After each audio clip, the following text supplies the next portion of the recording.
اسمي شريف الأخوة, je suis à la base universitaire, j'enseigne à l'IHEC Carthage. Moi, je suis beaucoup plus dans la chaîne de valeur, j'interviens dans la chaîne de valeur de la formation, de l'encadrement, de la conception des programmes, des plans d'études pour que justement ce secteur puisse trouver de la ressource humaine adaptée aux changements, aux innovations qui touchent le secteur. En 2021, j'ai intégré l'équipe fondatrice du DMO Tunis-Carthage. C'est l'organisation de gestion de la destination du territoire ou de la destination Tunis-Carthage, Destination Management Organization Tunis-Carthage. Il faut savoir que la DMO Tunis-Carthage justement, n'a pu voir le jour que grâce à tout le sujet. Le lancement, la création, l'étude juridique de notre création, le premier budget pour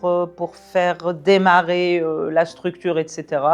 Les premiers événements, les premières initiatives qu'on a mises en place sur cette destination Tunis-Carthage, ou ce qu'on appelle le Grand Tunis, a été réalisé justement grâce à ce projet Tunis Wujhatuna, le DMO Tunis-Carthage est là justement pour promouvoir la destination de Tunis-Carthage, pour mettre en synergie les énergies, les efforts, les moyens de ses membres qui peuvent être de tous les secteurs, secteur hôtelier, agence de voyage, restaurants, artisans, etc.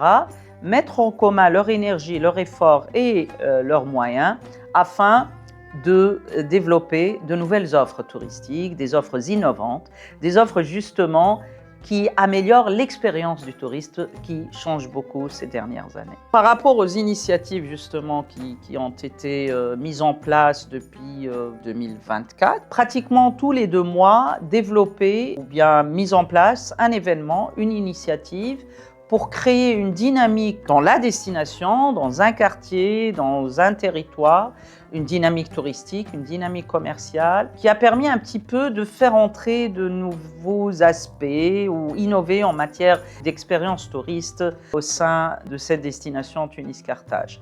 Alors, nous avons par exemple, fin 2024, nous avons mis en place l'initiative Tunis Mosaïque Vivante, qui a été justement appuyé par le programme Tunis Wujhatuna, mais pas seulement Tunis Wujhatuna, d'autres partenaires, mais Tunis Wujhatuna était quand même le leader sur ce projet. Ça consistait à créer une sorte de dynamique à l'égard même des visiteurs tunisiens, mais pas seulement, puisque beaucoup d'étrangers y ont adhéré, des touristes visiteurs non tunisiens y ont adhéré. Ça s'est déroulé au parc Saad Al Marsa, ça s'est déroulé à la Médina de Tunis, il y a eu des visites guidées à la Médina de Tunis. Ça s'est déroulé à Oudna avec une visite guidée très animée, très médiatisée. Ensuite, Ramadan 2025, donc c'était en mars 2025, il y a eu l'initiative on a participé à Médina des Lumières. Médina des Lumières existait depuis déjà 3 ou 4 éditions.